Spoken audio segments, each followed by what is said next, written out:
Hello and welcome back to John's Random Reviews. Not really a random view today, this is a review of my new van, and specifically about the van, about the size of it, and about how I've racked it out in the back and done all the shelving, and it might give other people some ideas about how to rack a van out. So this is a Ford Transit Connect L2, which L2 means long wheelbase. So this is like a small to medium van, rather than what's a bigger van. It's a Transit Custom or a Transporter or a Toyota Pro Ace or something like that, and then you get big onto grafters and sprinters. Anyway, I'm a jobbing plumber, so this is a nice sized van for me. I don't really like big vans. I live on a small terrace street and I do a lot of jobbing, domestic jobbing, plumbing jobs. So I like to park easy. I don't need a lot of gear in the back of the van. I can pretty much do everything like domestically and commercially in the back of this van. So it's a nice size. It drives really well, drives like a car, and definitely, you know what I mean, drives brilliantly. One thing about having a van like this is the MPG is really good. This will probably do about 45 miles per gallon, something like that. You know, it's really good on that. You get a bigger van, and you get like maybe like mid to low 30s MPG on the vehicle, so that's not good. But nothing wrong with big vans. But so let's have a talk about this one in particular. This is what they call a limited, which is a top of the range one. Very lucky, my boss bought me this. So this is a limited edition. So top of the range, it's got alloy wheels and it's got colour coded bumpers and it's got cruise control. The cruise control is absolutely brilliant in this van. So, and it's got aircon and stuff like that. So it drives fantastically. When you're on the motorway, it's an absolute dream to drive. So anyway, that's part of it. So what we're going to do is going to start off by talking about how the boss gave it to me, bare bones, and I've done all the racking myself. So I could have bought the racking, but I've done it myself, and we'll go into all the reasons. But what we're going to do, start of all, we're going to start at the back and talk about the back doors.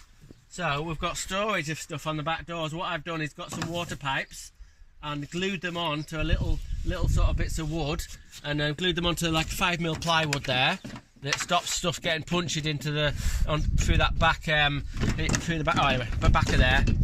So they've got me leak detector, WD-40, freeze it spray, PTFE. I know it looks a bit, I'm not a joiner, so you don't want to be thinking, a joiner would think, oh well, that's not just right, so that's not perfect. But I'm not a joiner, it's got to be practical. So I might tidy it up a little bit, but it's great to have a storage of this stuff like that on the back door. And I've got some more storage here for gloves. These little storage areas are a bit over the top, but what I've gained is not a lot, but it's little bits of storage. So I've got some trainers here if I'm in somewhere like a bit posh. So that's on that side. So on this side, I've got all my silicone tubes. Well, I've only got, how many have I got? I've got 8. So I've got 2-inch waste pipe there with my silicone tubes. Absolute perfect fit on there. That's a great idea. So some people just put little screws through there to hold it, but I've made a little sort of shelf. It's all glued on, not going anywhere. More storage for gloves. I've put a little bit of bungee strap on there so I can stop it all falling out. And I've got more storage here. I've got tons of storage in the back there, which is absolutely brilliant. So if you've got loads of stuff you can put on the back doors, that means there's less on the shelves. You can get more on the shelves. So then, at the end of my shelves, I've got some water tube here. This is, I think this is UPVC, so it's really strong. That's actually just glued on with like joiners, Fixotropic glue. So I've got a 3-inch one there. So I've got drill bits and I've got my crowbars in there. So then, on this side I've got a 4-inch one. That's got my bending machine, it's got a drain rod and whatnot. So coming back onto here, I bought this for the back of the bumper. It's a stainless steel trim you can just get off eBay or whatever. That stops out that getting scratched, and that looks really cool. So then I've added this bit here. This is a aluminium bit of checker plate. That's underneath here is just plastic really, and that gets scratched really easily and scuffed. So that protects all the back of the van. And then if you come in here, this is a really important bit. This is a tube that goes under this side shelf and it also carries on to into the front cab. And what that means is I can put a 3 metre length of tubing, copper tubing or waste pipe through there, and I don't have to have it on the roof. So another thing about this, just to pull back a little bit, is quickly, I don't have a roof rack on the top of the van. Now what if I have to have something like really long bits of pipe or ladders on the van, I can, I've got a roof rack, but I actually keep it inside. So this is one of them. If you just pull your camera in here, this is the Vanguard Ultibar. So that's one of them, and the other one's on the other side there. So if I need to put the roof rack on, they're just zip clipped on. So then I take them off and put them on the top of the van. So it takes about a minute to put the roof rack on. Now then, some people might say, why are you bothering doing that? Just leave it on. Two things is, not so mad with this one, but you put roof racks on vans and you're going down the motorway, they buzz and make like a humming noise, does your head in. And also, the MPG goes down, they get the drag. And also, another thing is, I'm going to go into having power tools in vans in a minute as well, because, we might as well go into it now, is where I live, it's a little bit of a rough area, and I can't leave anything on top of the van or anything in the van. So you see a lot of vans, maybe a bit bigger than this, some vans like this, and they have racking with all the power tools in separate boxes in the back of the van, and that's how they leave them. But I can't do that. I've got to take all my tools out, and power tools out at night. So we just come around here. This is my big power tool box. So this has got all my Makita cordless power tools in there. So pretty much everything in it, it's got drills, it's got grinders, it's got circular saws, it's got a multi-tool, it's got impact drivers, it's got everything in there. So the point of that is that at night time I can take that out and take it into the house, because it's not insured in the back of the van. Or if I'm on a site, I can take the whole thing out and take it on the site. Or if I'm away down the motorway and I'm staying in a hotel, I can wheel that into a hotel. It's really heavy. That's a bit of a downside to it. It's about 50 kilograms in that box. But, so, that's what that is. So I can take that out. And there isn't that much, if you just pull back a little bit, there isn't really that much space in the back of the van. But it's okay. I can get some gear in there, or somebody else's gear.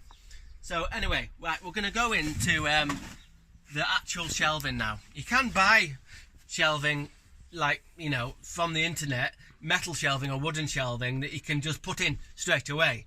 So in theory, that would be easier maybe if you want to go down that line.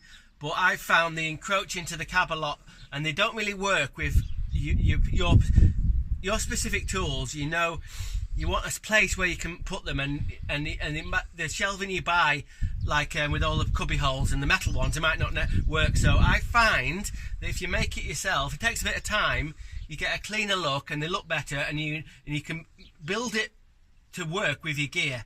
So these shelves are made out, first of all, a sheet of 15mm ply, quite a nice ply.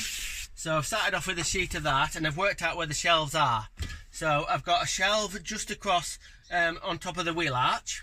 Just to recap a little bit, when the van came off from the bloody Ford, it has these plastic sort of like protectors over the wheel arches and lots of like stuff. Get them off.